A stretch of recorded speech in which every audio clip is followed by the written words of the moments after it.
Alors bonjour tout le monde, ça me fait très plaisir de vous retrouver. Cette semaine, j'ai décidé de vous parler d'un très beau sujet, tendre, car il s'agit de la tendresse.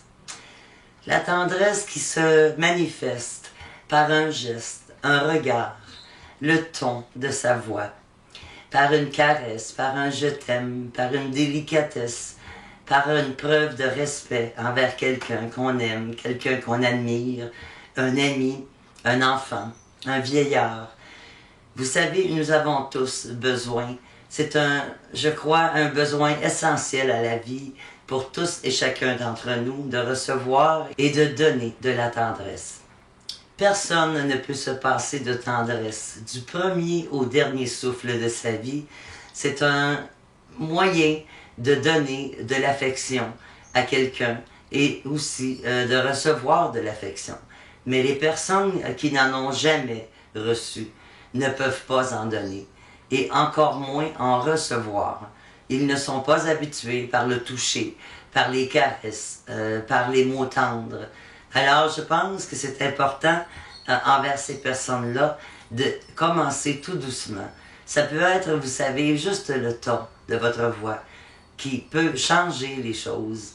Les gens qui ont un cœur dur ont une voix dure. Et les gens qui ont un cœur tendre ont une voix tendre. Vous savez, on n'a qu'à écouter Emmanuel, un de mes bons amis, quand il chante avec sa guitare, il nous envoie un paquet de tendresse. C'est tellement doux de l'écouter, on dirait qu'il chante pour chacun de nous, individuellement. Quand Christina vient sur ma page profil, ou mes pages profil, me laisser un mot, comme quoi elle m'aime, c'est une marque de tendresse. Quand ma petite sœur Catherine, qui est sur YouTube, elle me dégage tellement de tendresse, cette femme, juste par ses propos, juste la façon dont elle écrit les mots qu'elle utilise. Il y a tellement de tendresse dans ces mots. Quand on pense à Louhab, qui est en train de me faire un beau portrait que vous allez voir bientôt, eh bien, ça aussi, c'est une marque de tendresse envers moi. Il y a tellement de façons de manifester sa tendresse. Il ne faut pas être gêné de témoigner sa tendresse envers quelqu'un si vous sentez que cette personne a besoin d'une preuve de reconnaissance. Vous savez, se sentir aimé par quelqu'un quand on fait des gestes tendres, ça procure à la personne un bien-être intérieur, mais aussi une croyance en ce qu'elle vaut, une croyance en ce qu'elle est pour les autres. Parce que quelqu'un qui ne reçoit pas de tendresse ne se sent pas aimé, bien évidemment. J'aime bien la chanson « La tendresse » de Daniel Guichard, qui dit « La tendresse, c'est quand on peut se séparer, sans se maudire, sans rien casser, sans rien détruire. » Vous savez, souvent les gens n'agissent pas tendrement les uns envers les autres, car ils ont trop mal à l'intérieur. C'est ça bien souvent qui fait que la tendresse ne s'exprime pas, que la tendresse ne sort pas.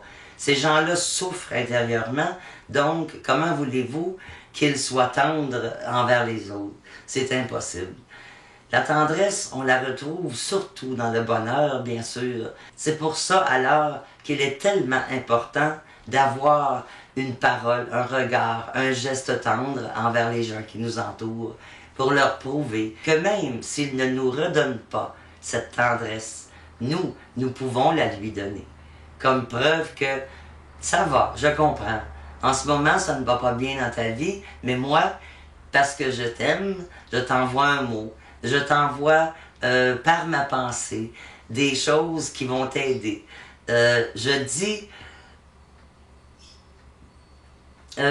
dis tendrement ce que je ressens. C'est facile, vous savez. Vous n'avez qu'à laisser parler votre cœur et vous avez tous et toutes la tendresse dans vos mots. Vous savez, moi, j'observe beaucoup les gens. Et puis, quand on est capable d'être tendre envers un tout petit bébé qui vient de naître, un petit chaton qui vient de naître, un couple de personnes âgées dont l'homme est tendre envers sa conjointe. Vous savez comme moi, comme c'est beau quand on voit des personnes âgées s'échanger entre eux des gestes tendres. Mon Dieu, qu'on les admire. Hein? On se dit, ah, ce que j'aimerais, moi, vivre l'amour ainsi. Mais il n'en tient qu'à vous, mesdames, messieurs, de vous échanger la tendresse pour que ça dure, justement. Car quand il n'y a pas de tendresse, il n'y a pas d'amour. Et sans amour, eh bien, nous ne sommes rien. La tendresse, on la retrouve aussi dans la nature, hein, dans la musique. On n'a qu'à ouvrir les yeux et regarder quand on voit un couple d'oiseaux, mâles et femelles, combien il est beau de regarder l'échange qu'il y a entre eux. Hein? On appelle ça la danse des oiseaux, la danse du charme. Hein? C'est plein de tendresse tout ça. Quand on regarde une rose, c'est tendre, c'est beau.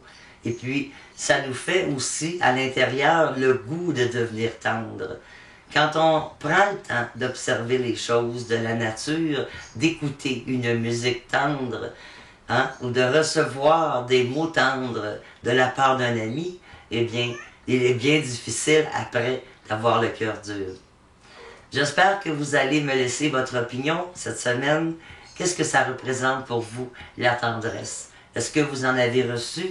Est-ce que vous en avez manqué? Je vous souhaite une très bonne semaine. À bientôt. Au revoir.